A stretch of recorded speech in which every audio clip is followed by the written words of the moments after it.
Para pemirsa dan sahabat beriman dimanapun berada, jumpa kita selalu dalam lindungan Allah Subhanahu wa Ta'ala. Amin ya Rabbal Alamin.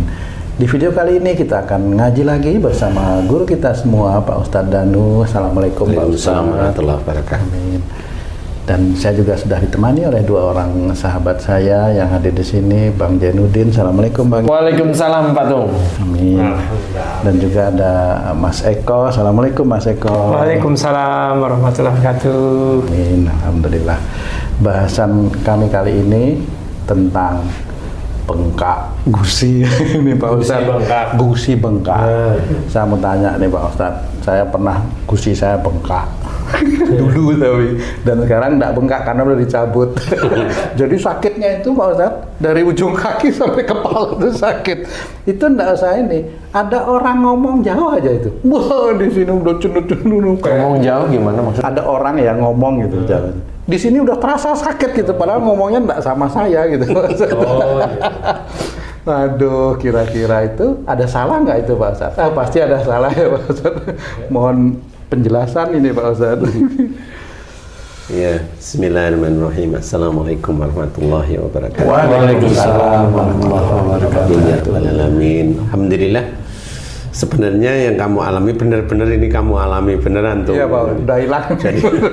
Jadi kalau ada orang ngomong itu keras dikit udah kok ikut sakit ya. Nah, sebenarnya gusi bengkak itu insya Allah itu adalah kemarahan hampir sama dengan yang lain-lain. Marah. Iya. Yang berhubungan dengan aktivitas, sehari-hari. Jadi marahnya itu kenceng. Jadi kalau marah itu ada tekanan istilahnya, ada tekanan ngomong itu ada tekanan kuat sekali. Biasanya rata-rata di geraham. Iya betul. Rata-rata di geraham. Nah, apa fungsi geraham? Geraham itu fungsinya mengunyah. Jadi marahnya itu kenceng beneran. Jadi kalau ngomong marah itu gimana ya? Kamu kurang ajar itu tipis, tapi dasar kurang ajar. Nah, itu kan mantap gitu. Itu dikeluarkan atau di dalam? Ya bisa dikeluarin lah. Tapi kan kalimatnya nggak itu biasanya ya tuh nggak? Kalau kurang ajar nggak, insya Allah ya. Otakmu kamu taruh mana? Nah, itu biasanya. Matamu kemana? Nah ini maaf ya. Ini gayanya Tung itu begitu saya hafalin. Dulu Pak Ustadz. Dulu berapa bulan yang lalu. Itu atas bawah sama ya Pak Ustadz ya? Ya sama lah kurang. Karena dua-duanya udah dicabut. Kiri kanan juga sama aja ya? Hah? Kiri kanan juga sama aja ya. Iya sama aja lah ya. Walaupun kanan baik tapi ya sama aja. Intinya dekatkan pada Allah Ta'ala, istighfar. Kalau kita itu masih punya marah itu istighfar.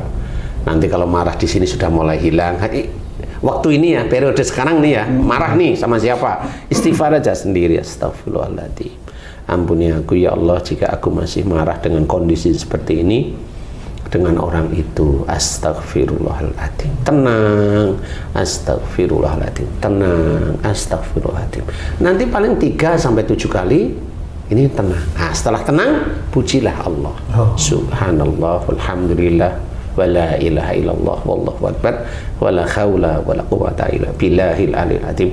Itu yang harus kita lakukan. Karena apa? Yang bisa menjadikan kita nggak jadi marah itu hanya Allah. Yang bisa membolak-balikkan hati. Hati yang marah menjadi tidak marah itu Allah. Tapi jangan membolak-balikkan hati dari baik menjadi tidak baik. Oh itu Allah maha membolak-balikkan hati. Maksudmu apa? Ya dulunya saya sholat sekarang enggak. Ini kan Allah aja. Lu gundulmu kan gitu. Nggak boleh. Allah itu tidak melakukan hal yang buruk. Jadi harus diingat itu ya. Membolak-balikkan hati itu dari tidak baik menjadi baik. Itu kuncinya. Tapi susah ya Ustadz ya? Jadi kayak istighfar seperti Ustadz tadi, kok dalam kondisi marah istighfar jadi gini, astagfirullah, ini malah gedem-gedem. Ya nggak apa-apa kalau kamu gedem-gedem gini ya kamu minta aja sama Allah tanganmu hilang jadi nggak bisa gedem-gedem. Pak Ustadz kok bisa itu? Bagaimana memanajemenkan marah itu? Kan Pak Ustadz itu juga jagoan ya. Ya sebenarnya bisa gitu Pak. Ya sebenarnya itu sebenarnya hanya dari Allah aja. Kalau mamanya ini namanya mau bilang jagoan yang enggak juga. Kalau mamanya ada seorang yang memang dia itu bela dirinya jago, tapi memang dia tidak terpancing emosi, ya memang itulah orang yang memang dia mencoba memanage dirinya itu untuk dekat pada Allah Ta'ala. Makanya kayak umpamanya Khabib itu kan jagoan. Mana dia berantem di jalan? Kan enggak. Kenapa dia selalu sebelum tanding dia bilang begini? Dia bilang la ilaha illallah. Selesai menang, dia langsung nunjuk lihat ke atas. Tidak ada Tuhan selain Allah. Itu normal, hal yang baik. Jadi kemenangan itu bukan dari hebatnya dia, bukan, ya sama seperti kita. Enggak. Kita marahin istri itu terus la ilaha illallah. Wah, ya gak jadi marah jadinya ya. Tapi memang dicoba itu ya. Jadi bagi suami dan istri kalau memang pasangannya marah, ingat, lihat aja muka pasangan, la ilaha illallah. Masih marah nggak ya dia? Ya. Apa malah makin memuncak, Ustaz? Malah makin memuncak. Oh, itu dajjal berarti. Oh, iya. Kalau dia itu marah, la ilaha illallah, dia senyum, dia sadar nih orang-orang sebenarnya dia takwa, cuma lupa aja kan gitu ya. Jadi dia hanya ketempelan jin, bukan dajjal. Tapi kalau dibilang la ilaha illallah, kalau dia marah, itu dajjal. Ya jangan bilang dajjal, tambah semakin marah nanti. Gitu ya. Jadi intinya adalah bagaimana belajar untuk tidak gampang marah itu tetap harus belajar. Sama seperti dulu kita itu belum mengenal sholat waktu kecil-kecil itu, masih SD itu kan belum mengenal. Kita kan diajari baca terus, gerakan terus. Pada waktu praktek ya masih ada salah-salah, begitu aja. Tapi nanti kalau Allah sudah mengizinkan kita mampu, insya Allah lah kesalahan itu kecil lah. Walaupun ada kadang-kadang, tapi kadang itu hanya kebingungan kita dalam kondisi tertentu. Kadang-kadang saya nggak berani bilang salah. Karena kondisinya orang menerima ujian kan beda-beda. Kalau mamanya kamu nih tiba-tiba keluar rumah langsung diacungin golok. Mana dompetmu? Tak bunuh. Itu kalau nggak punya nyali itu kan, ini lutut itu bisa gini sama ngompol. Nah, ya, itu dompet kamu kasih, itu dia pergi itu kamu masih gini. Mau sampai 15 menit itu masih bisa. Nah, itu sama, jadi orang menerima ujian dari lingkungan itu jenisnya macam-macam. Jadi normal kalau dia menerima ujian macam-macam kemudian sholatnya kurang khusyuk, ya menurut saya itu manusiawi biasa. Tapi belajarlah untuk di-manage sehingga mana ujian yang memang harus diselesaikan menurut syariat Islam yang baik selesaikan. Jadi nggak perlu dengan marah. Berarti bukan gigi yang menyebabkannya, Pak Ustadz, karena ada senior saya nih, giginya udah hilang masih sakit, sampai sarafnya digunting. Seniorku siapa senior? Senior lah. Ya karena memang bukan gigi. Lah giginya sudah hilang kok masih sakit? Loh, kan bukan gigi. Iya. Kan bukan gigi sebenarnya. Makanya di sini giginya bukan, itu cara Allah aja. Seperti itu. Maunya itu itu. Makanya kalau gusimu bengkak dulu ya begitu cara marahmu. Kalau udah maaf ya, ini ya sedulur beriman ya, ini saya hanya menceritakan manusia normalnya itu barangkali seperti itu barangkali. Ya, kalau dia ringan tangan udah nggak punya ngomong, langsung buat gitu. Bet apa nih? Mukul. Udah selesai kan. Pakai sariawan tuh berarti. Itu nggak akan sariawan. Enggak, cuma stroke aja. Iya, orang-orang begitu tuh nanti itu gerak ya nanti ya stroke. Sama aja sebenarnya semuanya. Kalau enggak jantung koroner. Sesek terus mati. Nah, ya udah normal aja gitu aja. Ya, masih muda sesek mati, ya itu berarti dia nyimpen marah sama orang tuanya, aslinya seperti itu. Insya Allah Allah itu tidak zalim kepada hambanya. Hambanya itulah dia berbuat zalim kepada dirinya sendiri. Nah, jadi agar gusi untuk tidak bengkak atau gusi bengkak mau diizinkan oleh Allah Ta'ala sembuh, mohon ampun kepada Allah Ta'ala kepada siapa sering marah. Yang marah itu dengan kayaknya kalau udah ngomong keluar itu udah enak gitu loh. Nah, itu fungsinya geraham itu gitu. Coba kamu itu ngunyah daging taruh di gigi sini coba. kayak marmut. tupai Kan gitu. Makanya yang sering sakit bukan di sini. Betul, Di iya, sini. Oke, Secara logika Islam begitu. Kenapa saya bilang Islam? Karena seperti orang marah itu kan ngeluarin itu kan unek-unek perul. Mantap perul. Sini insyaallah.